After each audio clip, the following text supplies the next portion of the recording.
called to tell me that I was in charge of making dessert for our Friendsgiving, I knew I had to make it count. And that's when I decided on pumpkin rum cake with maple whipped cream. It starts with 3 cups of flour and 2 cups of sugar, and then just a 1/4 teaspoon of salt. And that's it for the dry. I'll just give it a little stir. Okay, that's all mixed together.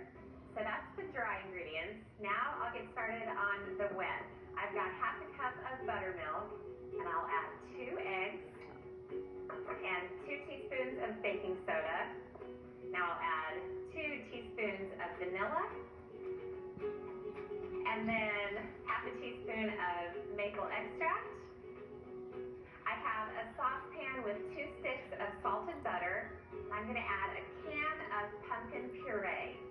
I'm going to add a couple of teaspoons of pumpkin pie spice. How good is this going to be? And I'll give this a stir while it starts to heat up. So I've got a pot of water just about to boil, and I'm going to measure 3/4 of a cup.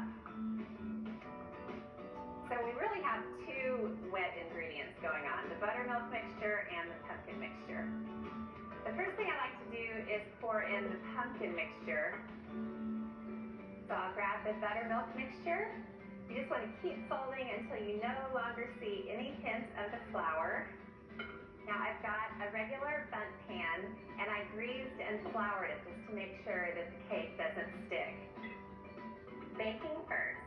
The cake goes into a 350-degree oven for 45 minutes. Then I'll check that it's done by inserting a skewer in the center. Yep, that's good. Then I'll take it out and cool it on the counter in the pan. I've got 2 sticks of salted butter, and I just melted them.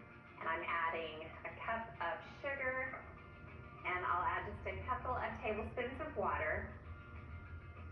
I'll stir this around.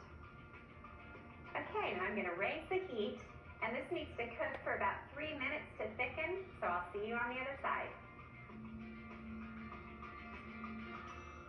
Okay, the syrup has been boiling away, so I'm turning the heat off before I add the most important ingredient, a whole cup of rum. This is actually spiced rum, and you want to pour it in slowly so that syrup mixture doesn't get too angry.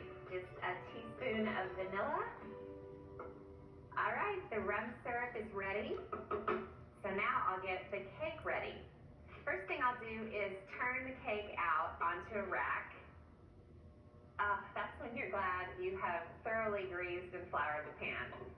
So I've got a wooden skewer, and I want the cake to be able to really soak up a lot of this syrup.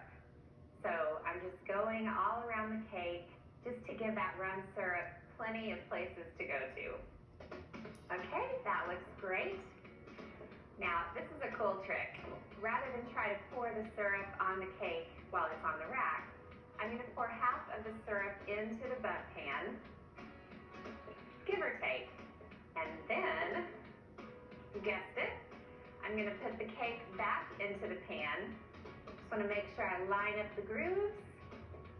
And then, oh my gosh, that syrup is just completely enveloping the cake. Now we can't forget about the bottom of the cake. So you want to do the same thing with the wooden skewer. And then the rest of the syrup gets poured on top.